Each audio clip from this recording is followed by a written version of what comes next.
Today we shall discuss the field due to uniformly charged infinite plane sheet. Okay. Now, whenever you have a plane sheet, then there will be a surface charge density and it is sigma. Okay. Now, see, we will take the x-axis normal to the given plane. So, I am trying to explain it in this way. Okay.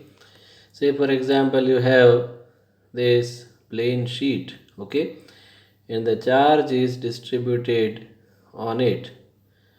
Now, as the charge is on the sheet, okay, it is on the surface. Therefore, this will be a surface charge density, that is charge per unit area.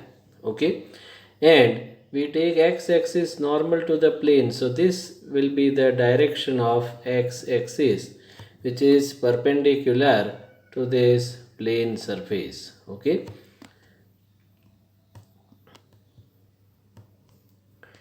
We can take the Gaussian surface to be a rectangular parallelepiped of a cross section A. Okay, whichever surface or whichever shape you want to take, that you can take that of the Gaussian surface.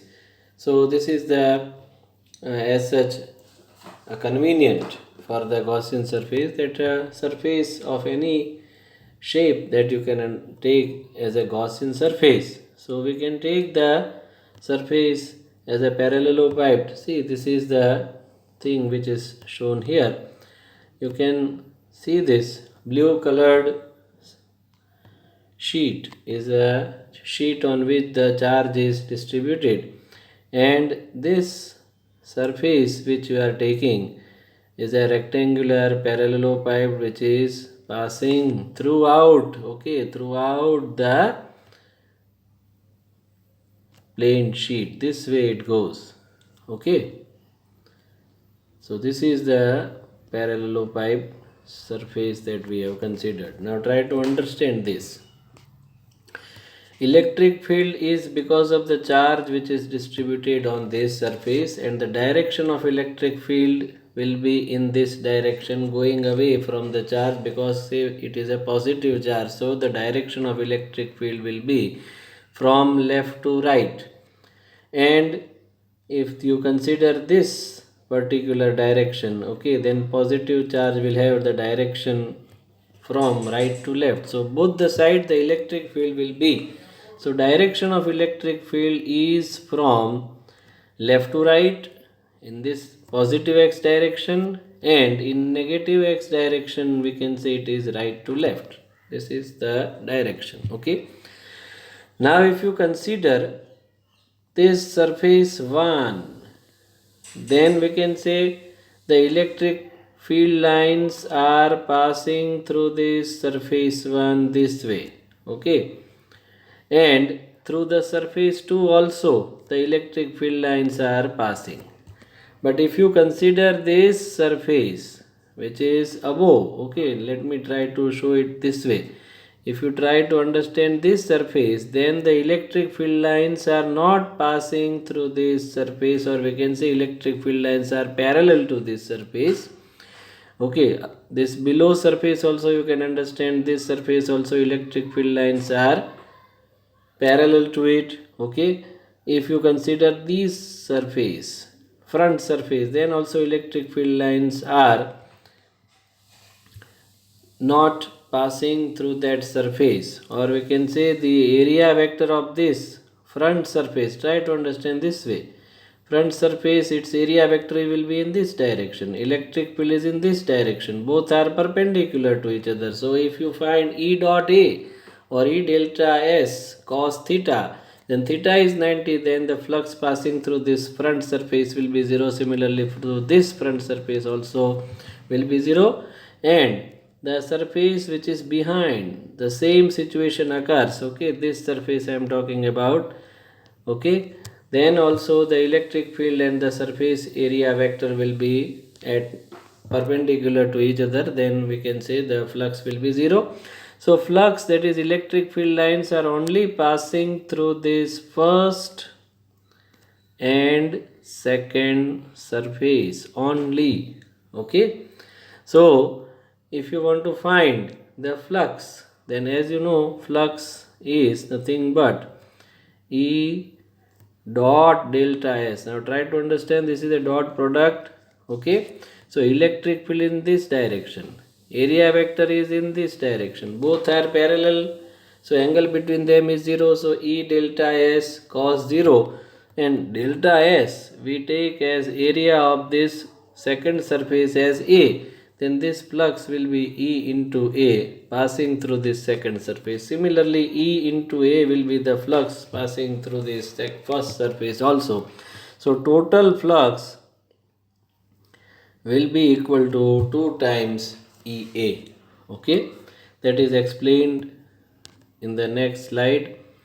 Okay, as seen from the figure, only the two faces 1 and 2 will contribute to the flux. Okay, electric field lines are parallel to other faces, as I explained that electric field lines are parallel. If you consider this surface above, okay, above surface also you can consider, then electric field line is in this direction. Then area vector of this particular surface, area vector is always perpendicular to the surface. So surface this is the surface, and area vector will be this perpendicular to surface. Now this is your area vector, this is the electric field vector, and both are perpendicular. E dot Ea cos 90 will be equal to 0. Therefore flux is only passing through this, say, first surface. Okay, that is this first surface and this second surface only electric flux is passing. Okay, so electric field lines are parallel to other faces, and they therefore do not contribute to the total flux. Okay, now the unit vector normal to the surface 1 is in negative x direction, while unit vector normal to the surface 2 is in the positive x direction that I explained. The area vector of this, okay, surface 2, that is in positive x direction, and for the first surface the area vector is in negative x direction. Okay,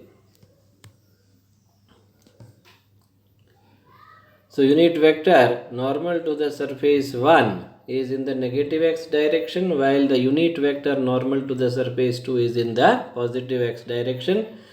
Therefore flux E dot delta S through both the surface are equal and added up, that I tried to explain. This is E dot delta S. Okay, these two things, E dot delta S. Okay, these two flux, for the first surface also it is E dot delta S, for the second surface also it is E dot delta S, and if you take delta S as area A, then this becomes E dot A, and this also becomes E dot A. Okay, and the angle between E and A is 0, so this becomes EA, this also becomes EA. So total flux will be EA plus EA, that is 2 times EA. Okay, the net flux will be 2 times EA. The charge enclosed by this surface will be equal to sigma into A. Try to understand this also. Okay, you can go through that figure. Okay, now surface charge density is sigma, and this surface area, okay, this surface area which I have shown, okay, by this red color, these all are same only, because this is passing through the charged sheet. Okay, so these are the same area. So surface charge density on this surface is sigma, and if this area is A, okay, then charge enclosed or charge within this Gaussian surface will be sigma into A. Okay, so this can be understood easily. Okay, so the total charge which is enclosed by this Gaussian surface will be sigma A. Therefore, using the Gauss law, now we are using the Gauss law. Okay, as it is a common statement and you must understand and you must know the Gauss law. Okay, it is first of all E delta S. Try to understand E delta S. This you must understand and remember. E dot delta S is equal to charge enclosed upon epsilon 0. Now E dot delta S we have calculated how much it is, 2 times EA, that I have explained. So the LHS becomes 2 times EA. Charge enclosed is sigma A, that I explained, upon epsilon 0. So A will be cancelled out and you will have this formula E is equal to sigma upon 2 epsilon 0.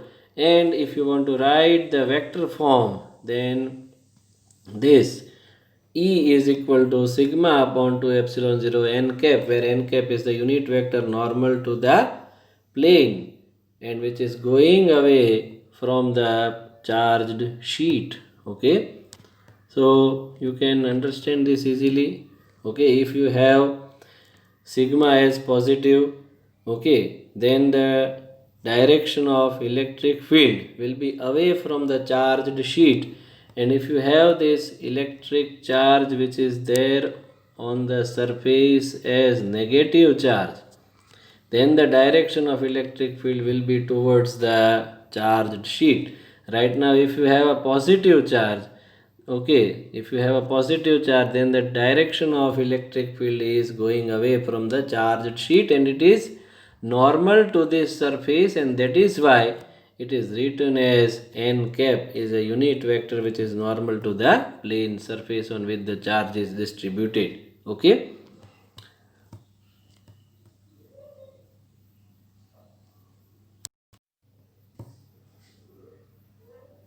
Now, field due to uniformly charged thin spherical shell. Okay, let us consider a uniform surface charge density sigma. Okay, sigma is the uniform surface charge density.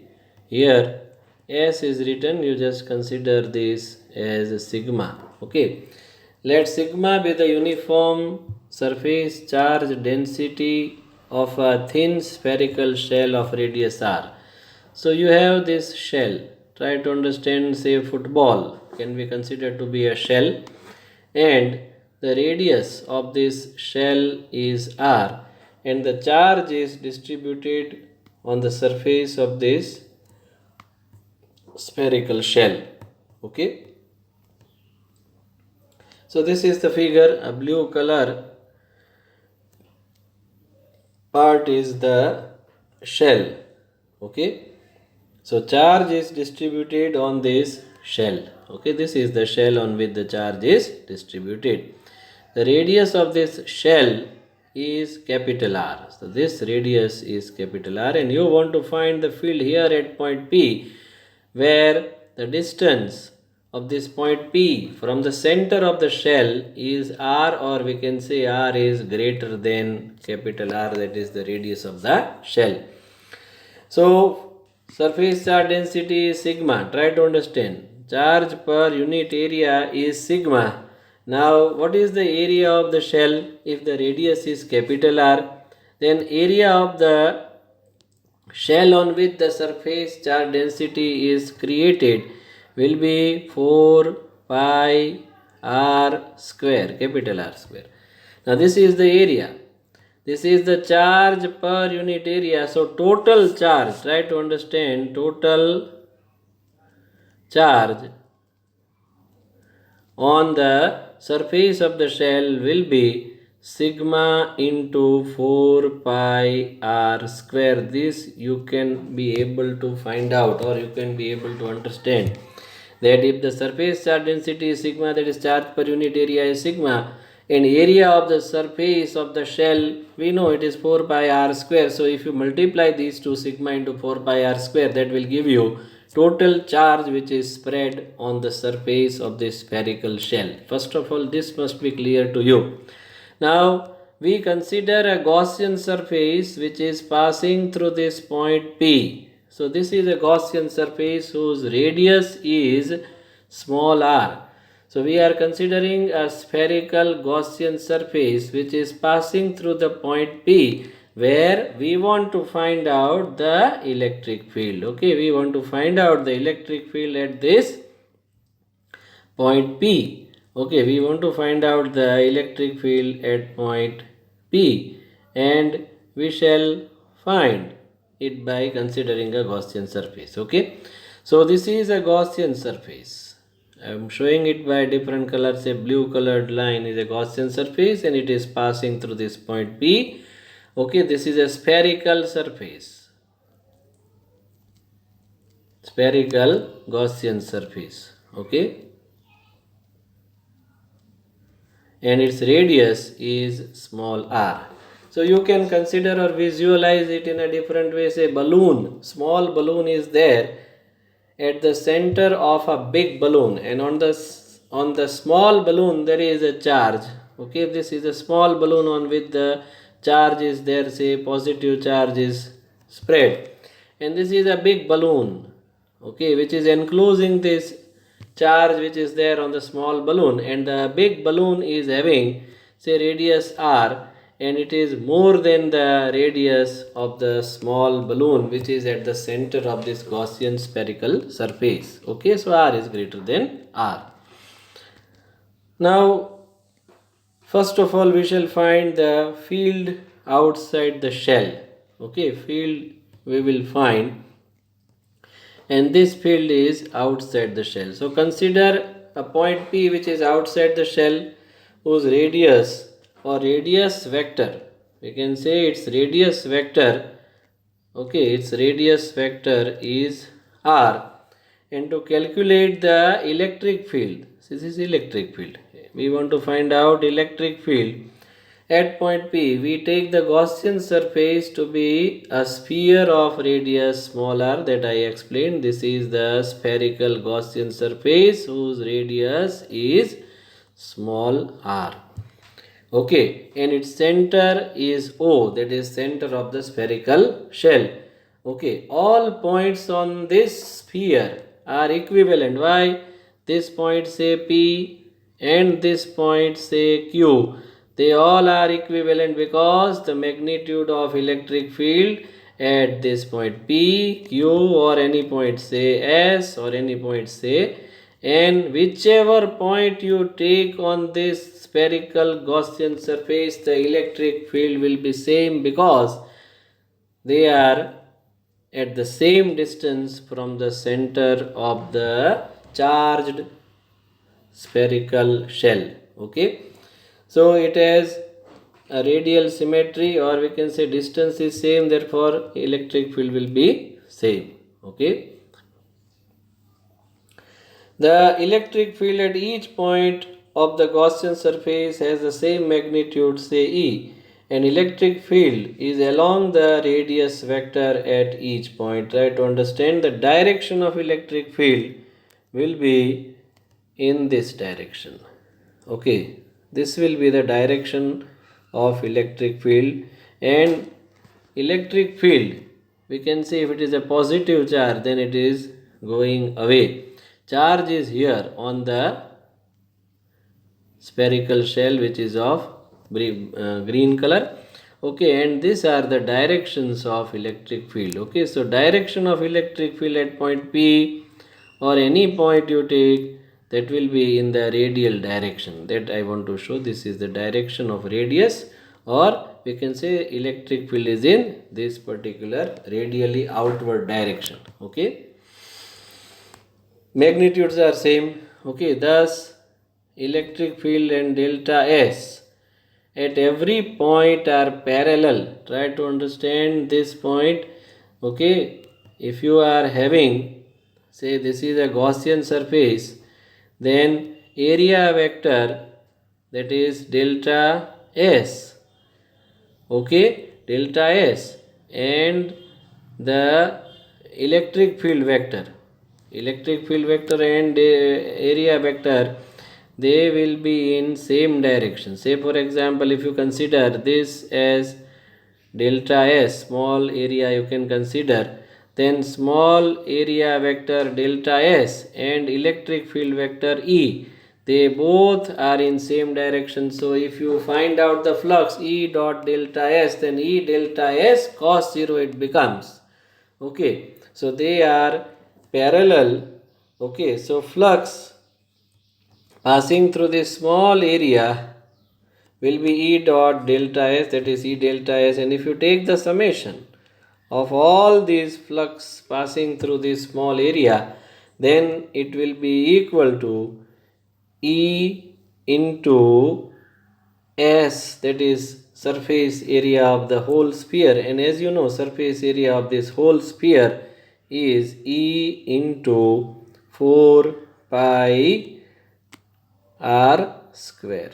Okay, E into 4 pi r square, that is area of Gaussian surface you have to take. So it is written here, okay, the flux through the Gaussian surface is, this is not clear, okay, is E into 4 pi r square, where r is the radius of Gaussian surface. Okay, so you have to consider the area of Gaussian surface. Try to understand. The charged enclosed. Okay, now how much charge will it enclose? Gaussian surface. Now see, Gaussian surface is the outer circle. It encloses the shell. So the radius of this shell is r. The outer surface is having radius r. So if you want to find the flux, then flux is equal to E into area of Gaussian surface, that is 4 pi r square. And if you want to find the charge enclosed, now this much charge will be enclosed. Here total charge will be enclosed, which is there on the spherical shell. So total charge, if you want to find that, we have already found earlier. I tried to explain. Surface charge density multiplied by 4 pi r square, where capital R you have to take.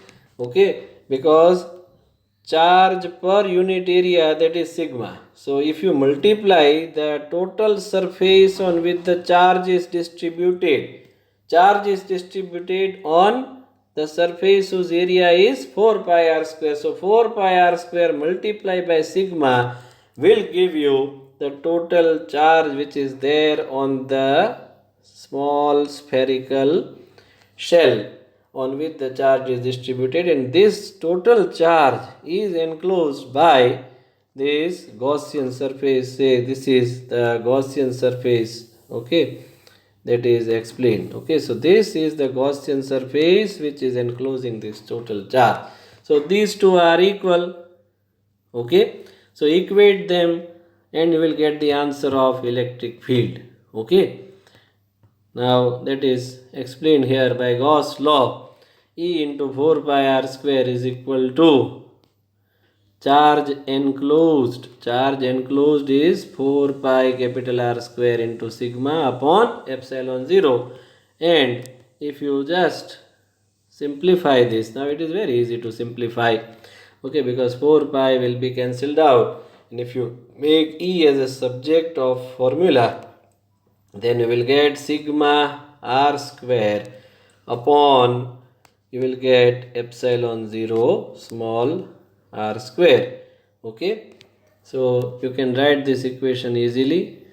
Okay, and as you know that sigma is nothing but total charge upon total area on which the charge is distributed. So if you can replace, or if you replace sigma by q upon 4 pi r square, instead of this sigma you can write q upon 4 pi r square. So this r square will be cancelled out, capital R square. Okay, and you will get this equation.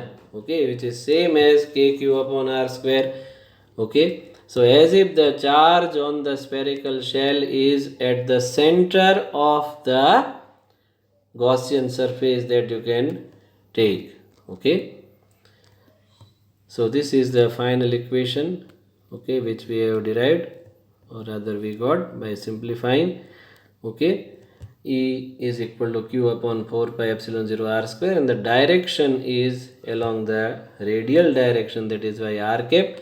If there is positive charge, as I explained, it will be the field which is directed outward, and if the charge is negative, then the field will be directed inward. Okay.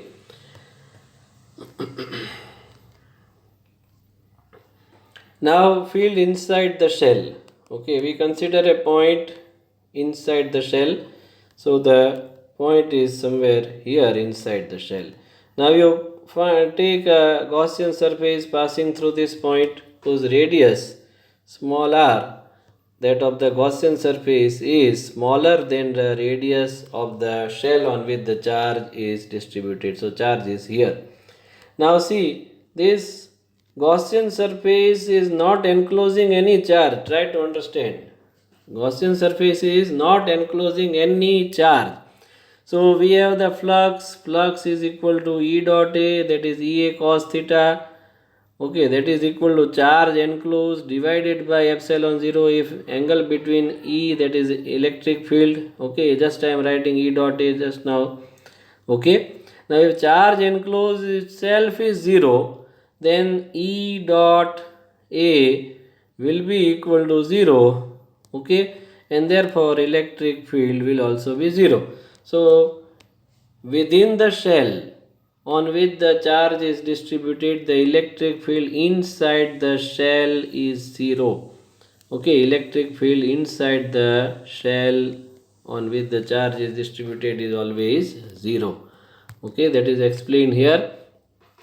The flux through the Gaussian surface calculated as before. Say flux is equal to E into 4 pi r square, because Gaussian surface has area 4 pi r square, small r square, into E. So this must be the flux, but this Gaussian surface which is shown as a dotted line is not enclosing any charge. So charge enclosed is equal to 0. Therefore E into 4 pi r square is 0. Therefore electric field is 0. Okay. So here this chapter number 1 is getting over. Try to understand these theory and write them in your fair book 2-3 times. Learn it. Okay. Thank you very much.